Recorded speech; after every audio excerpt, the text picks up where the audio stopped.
Good afternoon, ladies and gentlemen. I think we are ready to start, and very nice to see you all. Thanks a lot for coming. My name is Emil Paulsen. I'm the spokesperson of the Permanent Mission of Denmark to the United Nations. And let me start by wishing Ramadan Mubarak to those of you who are observing Ramadan. Ladies and gentlemen, on the first working day of the Danish presidency of the Security Council for March, we are very proud to assume that responsibility for the first time in 20 years. And it's my honor to introduce Her Excellency Ambassador Christina Markus Lassen, our permanent representative of Denmark to the United Nations, who are here with us today. And we also have our political coordinator, Troels Graborg Bay, who is also here with us today. And in a short while, Her Excellency will shortly present Denmark's priorities and program of work for the UN Security Council for March. We very much appreciate your engagement, and after the presentation, we will open the floor for some questions. We have about 15 to 20 minutes for that. And can I also kindly plead with you that during the Q&A that you introduce yourself and also indicate which media you represent, because I'm not sure I know all of you. Yeah. So without further ado, Madam Ambassador, the floor is yours.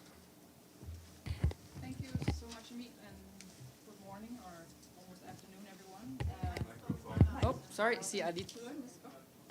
It does say red. Okay. Am I doing it right? All right. Does it work now? Yes. All right. Very happy to be here this morning and present the priorities of the program of work for the Danish Presidency of the Security Council for the month of March. As Emil was just saying, it's 20 years ago we last sat on the council, so we're honored to take upon us this important role, which is at least 20 years ago since we did that last time. So I think it's fair to say, and you probably all agree with me, that Denmark assumes the presidency of the Council at a quite critical moment for international peace and security.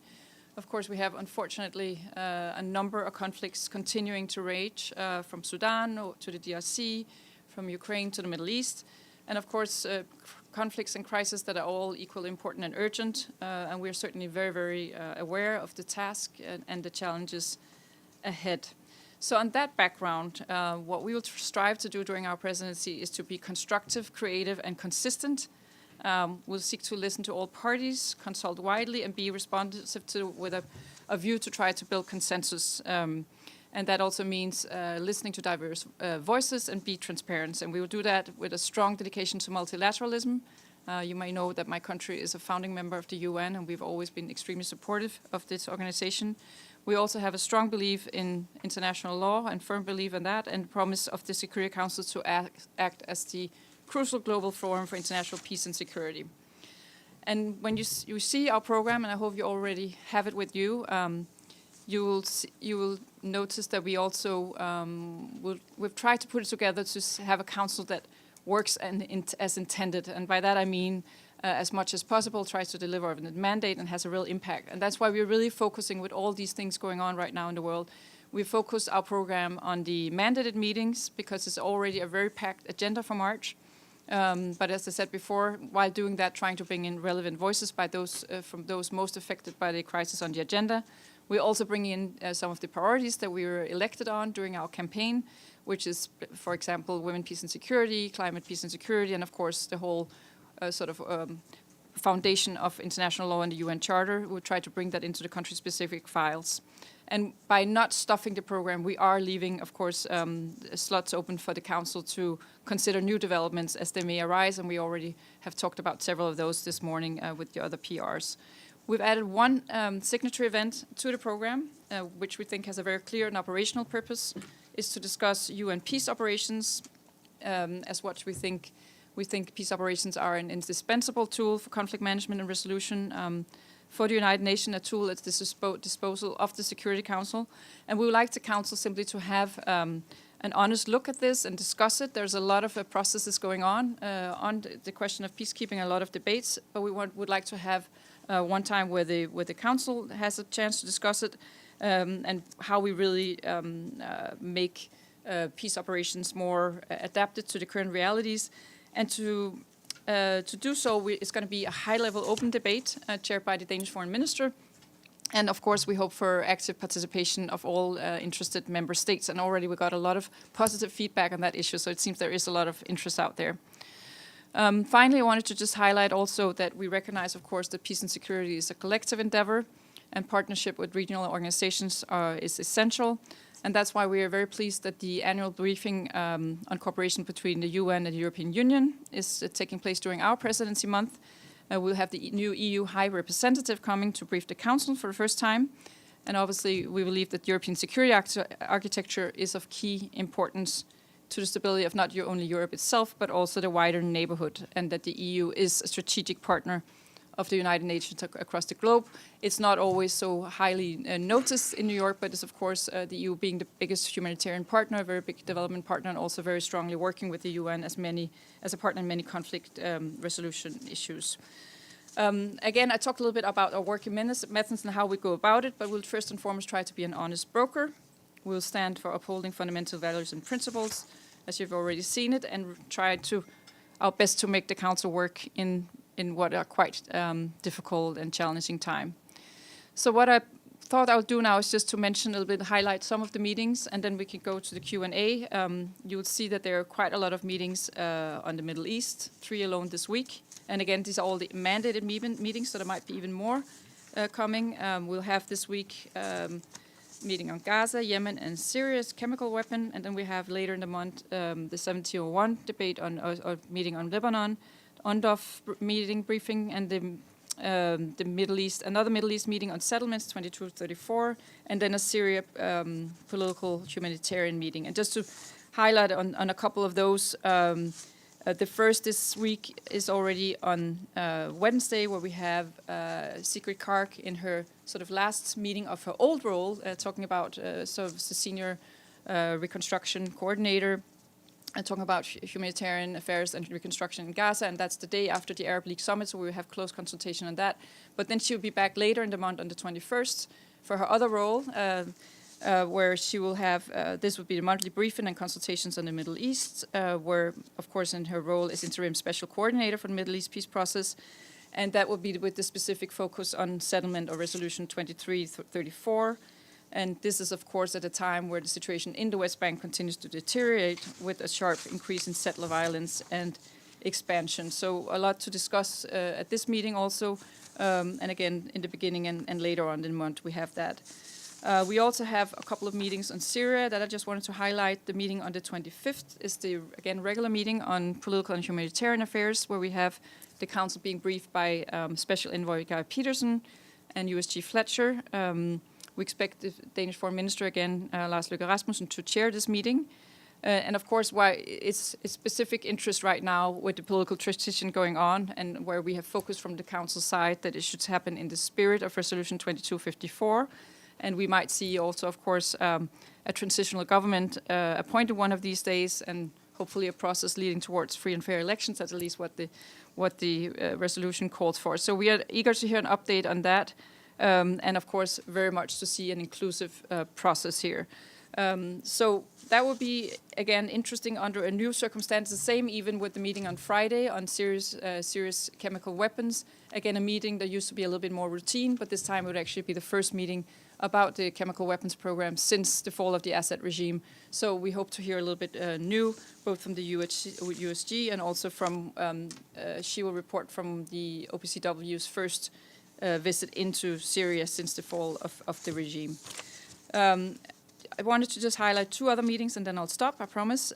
First one is on Afghanistan. Again, it's the quarterly briefing and consultations on UNAMA. We had the SRSG briefing the Council, and we have scheduled this meeting on the 10th of March. You will notice that this is the first day of the CSW, and it's not a complete coincidence. We do want to have a special focus during that meeting on the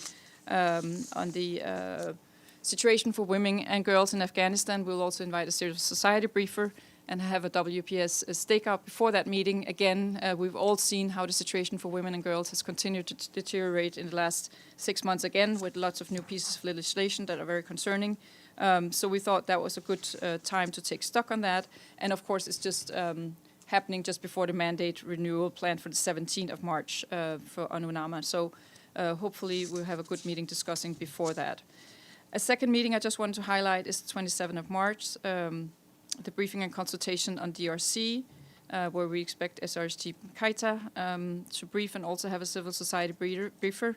It's, of course, a really difficult time in the DRC with the continued M23 advances in the east of the country with support for Rwanda.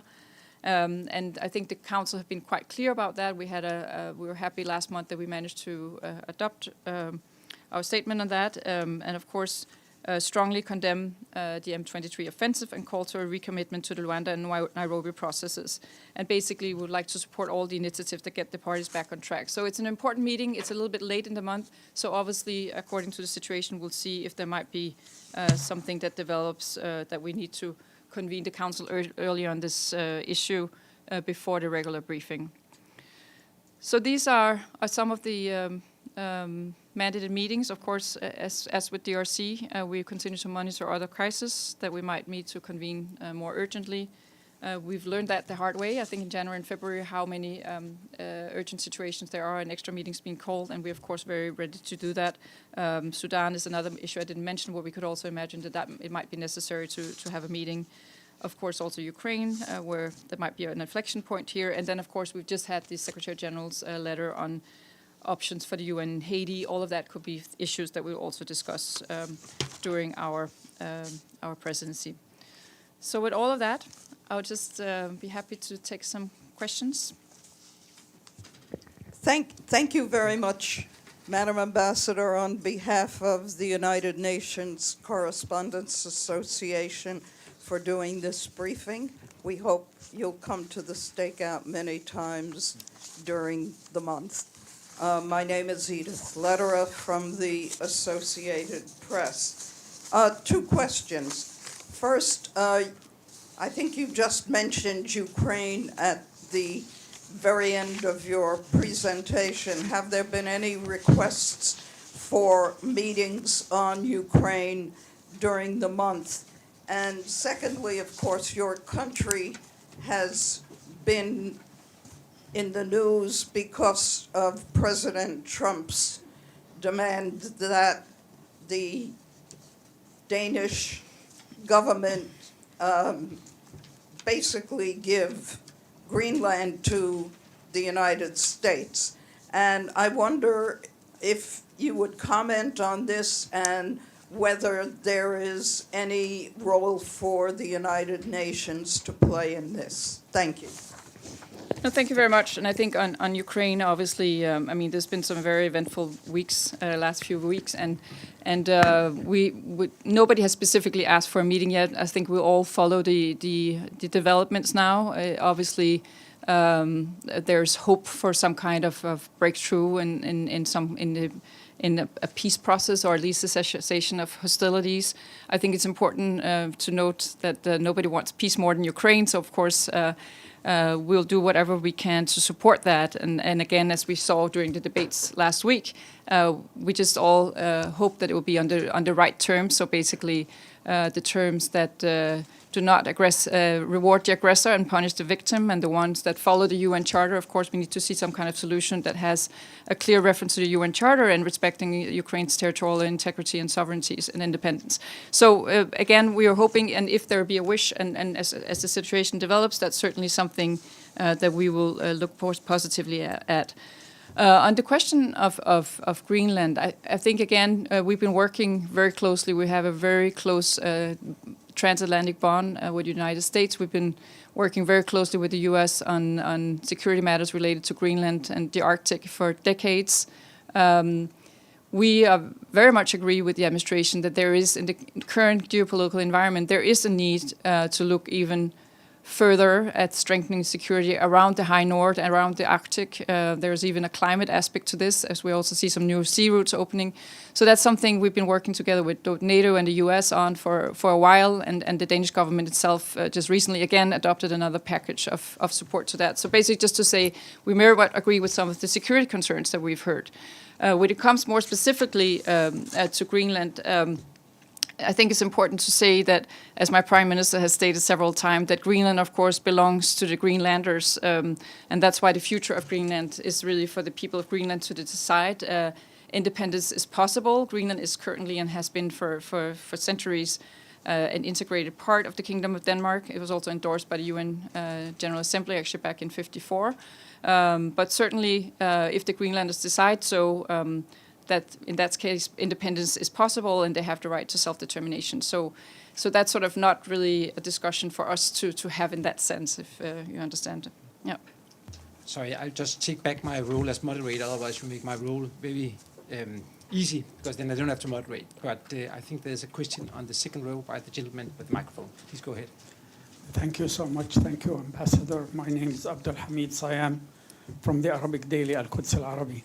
First, the European Union keep talking about the two-state solution, two-state solution. It's really now, I don't know if this concept is really viable. I mean, nothing left of the Palestinian land to establish an independent, sovereign, contiguous Palestinian state. So how do you say that? And why your country did not recognize the state of Palestine? If you're talking about two-state solution, one is recognized and one is not. And the other thing about Gaza, who is in violation of the agreement that had been reached on the 19th of January?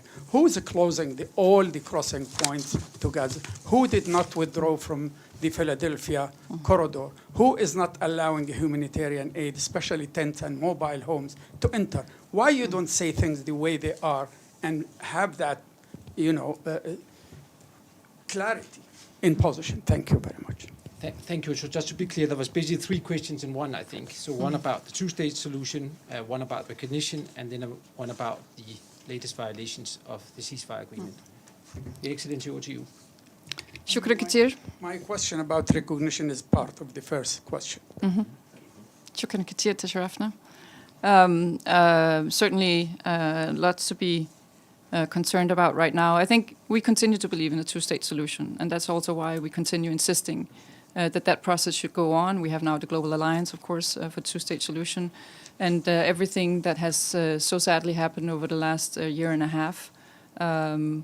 We were a little bit hopeful when we finally saw the ceasefire back in January, because, of course, once those three steps are hopefully implemented, we do see that this is the time to then continue also a discussion of reconstruction of Gaza and also working towards a two-state solution, and that's what we hope both parties will do.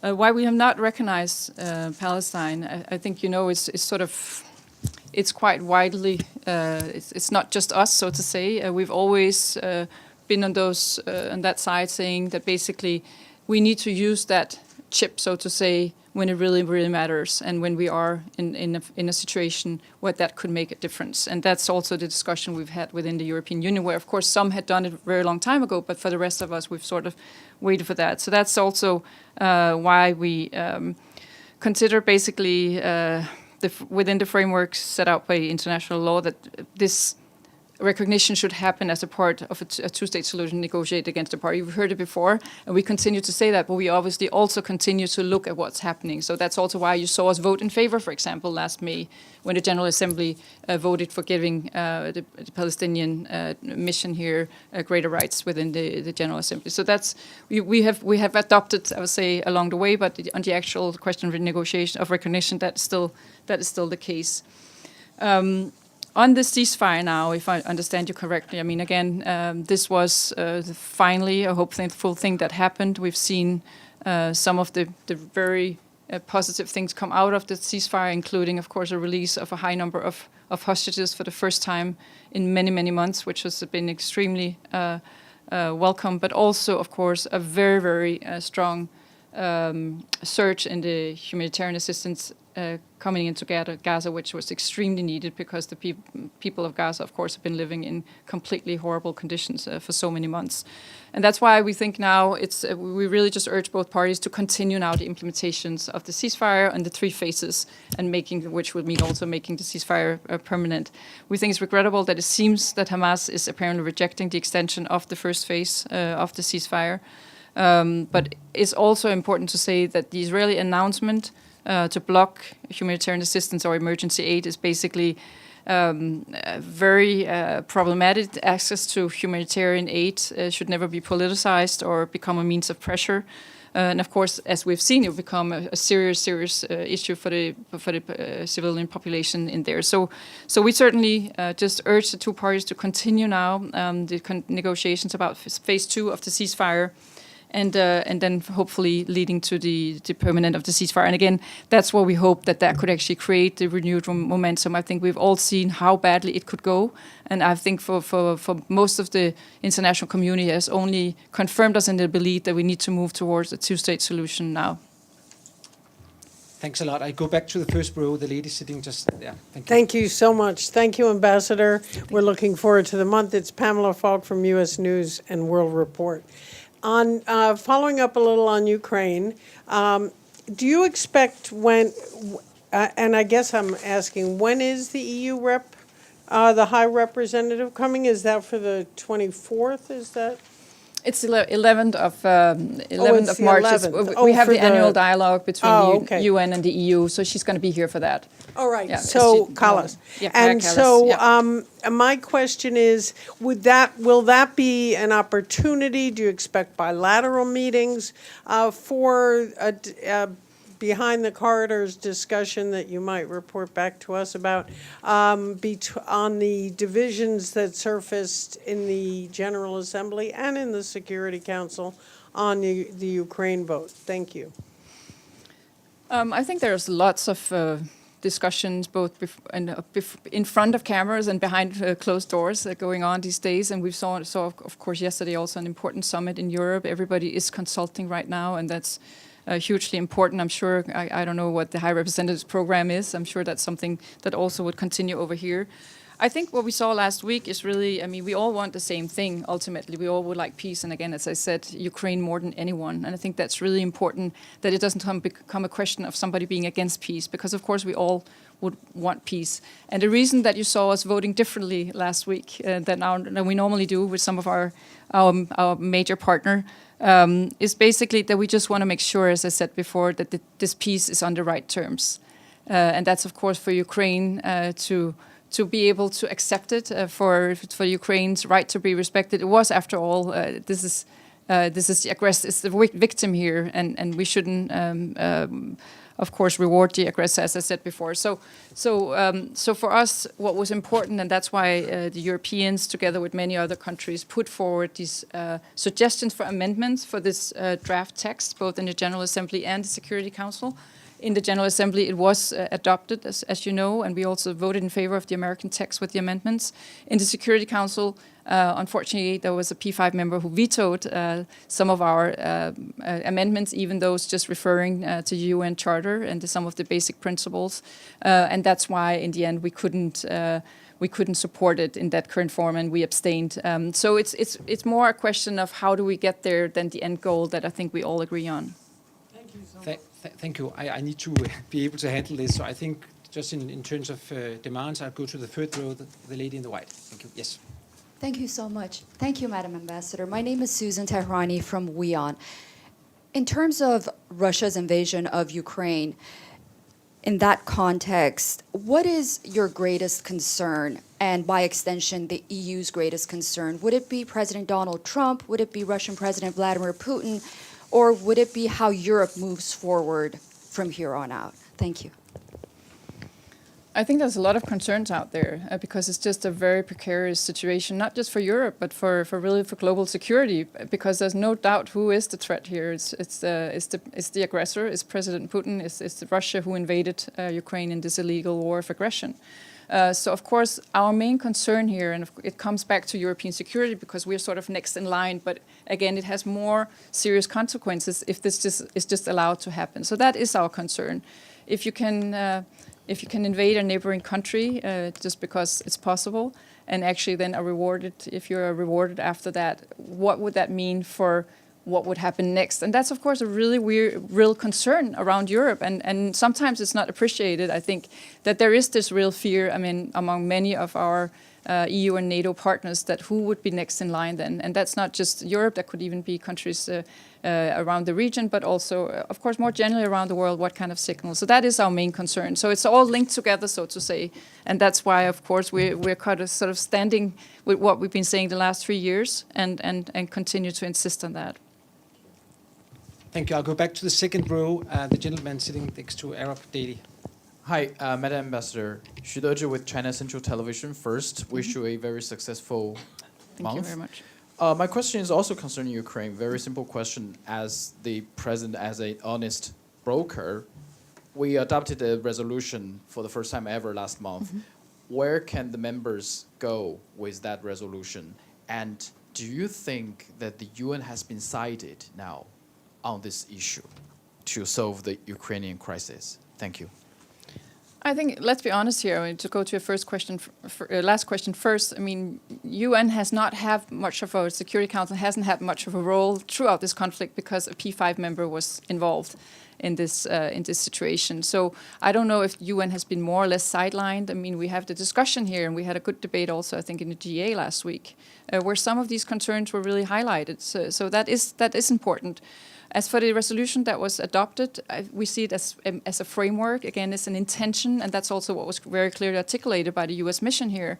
It's a sort of a vision for what we hope could happen in a way, in an attempt to try to sort of move the needle, so to say, and get this stalemate somehow changed or upended. Again, from our point of view, it's just important that we remember all the right principles in that process. So I think we see it as a framework for the talks that are happening in so many different places right now. What's important for us is just, of course, Ukraine has to be present when Ukraine is being discussed, but also when European security is being discussed, Europe should be also participating. Thank you. What I'm going to do is I'm going to take two questions in a row now because there's so many questions and we won't be able to take all of them. So I'll take Carrie Newton from Le Monde, followed by the gentleman sitting in front of her. So first, Carrie. Thanks, Emile. Welcome, Ambassador, and good luck for this month. A quick follow-up on Abdelhamid's question. Last week, and about the two-state solution. Last week, Sigrid Kaag said that there was maybe a last chance for a two-state solution, but that the Security Council needed to really change something to make it happen. Do you think there's the Council is acknowledging it needs to change its method, and how do you want to engage concretely this month to be able to reach a concrete goal? If the Council is what, excuse me? Is the Council acknowledging what Sigrid Kaag said? We take the gentleman as well in front of you. Yeah, go ahead. Yeah, Joseph Klein, Canada Free Press, and thank you for this briefing. First of all, has any consideration been given to a provision, I believe it's in Article 6 of the Charter, which would permit a resolution to be put forward and bar a party to the conflict that's the subject of the resolution from participating in that vote, if I'm getting that correct. And related to that, I know that Denmark is a very strong supporter of Ukraine, and therefore I'm wondering why at least 15 Danish companies are still being allowed by the Danish Business Authority to continue exporting services to subsidiary companies, Danish subsidiary companies still doing business in Russia, including IT services. Can you explain that? Can I just ask you first, the first question you asked, excuse me, was about Article 6 of the Charter, just to understand you completely. Could you repeat that question? So maybe we just take that question and your first question. You want me to repeat it? Okay. Yes, the first one, please. Okay, I will try to do it as well as I can. My understanding is, and I don't have it in front of me, the Charter, but Article 6 of the Charter contains a provision that, unlike Article 7, that would permit a resolution to be put forward for a vote by the Security Council, barring a permanent member who is a party to the conflict that's the subject of the resolution from participating in that vote.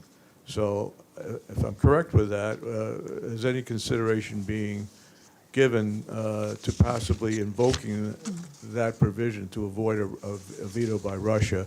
And do you want me to repeat the second question? It's fine. In the interest of time, I think we think will it's go fine. on. Yeah. Thank you. All right, but thank you very much. And I mean, we also heard what Sigrid Kaag said last week about this being the last chance. And frankly, again, we never know when is the last chance, but I think that is a quite widespread sentiment of many international community that now is the time. We'll have several meetings, as I mentioned, in the Middle East this week. We'll have the chance to listen to Sigrid Kaag twice this month, who, of course, is very closely involved both in her own job and future or new task and function. We will also have the Arab League Summit now on tomorrow, actually, happening where the Secretary General is participating. So there are many things going on, and I think that's why our first and foremost what we are doing right now is to urging the parties to just implement the provisions in the ceasefire agreement and the 3 phases, of course, because that could eventually lead to something. But obviously, there are many things happening that are troubling, both, of course, if the ceasefire was to break down, it were to break down inside Gaza, but also what's happening in the West Bank, where we've seen quite widespread violence in the last couple of months that also, of course, again, undermines these prospects for a 2-state solution. So again, I think we'll try to work on everything we can to just keep that process, very fragile process, together right now. And then there are, of course, many different fora where this is being discussed right now. So we certainly do acknowledge the danger. On the participation of the aggressor, so to say, I know what you're referring to. I also don't know exactly which paragraph or which part of the charter it is. It's something that's being discussed often when we talk about working methods and how to make the council more efficient and transparent and fair somehow. But I think, again, as I understand, everybody would have to agree on that on the council. And I find that hard to see that all the P5 would also agree to such a solution, because that, of course, would have to be consequent and not just in this situation. And I don't necessarily see that as realistic. First of all, I just want to make a correction. I think it was Chapter 6 rather than Article 6. I'm not Yeah, sure. probably. But Yeah. secondly, if it's a procedural issue, wouldn't just a majority of the council have to Article approve? 27.3, I realize here. Yeah. Yeah, but wouldn't just a majority have to approve if it's considered a procedural issue? as to In who can vote? principle, yes, I think you're right, but I don't think anybody thinks it's really realistic. And that's why, again, what we have tried to do is in a more practical approach, in the sense that certainly most of us who are not permanent members of the council, we do find it very challenging with the use of the veto. And that's why we've been trying to actually see how we could reduce the scope and the use of the veto, and that's why, for example, something like the Liechtenstein veto initiative has made it at least come at a cost whenever you use the veto, but there are also several other proposals out there, such as the Mexican French proposal. All of this, I think we need to have the sort of the general UN membership on board, and then, of course, also convince those who actually own the veto before that would be possible. But certainly, it's something that we will find, and that sounds very very reasonable.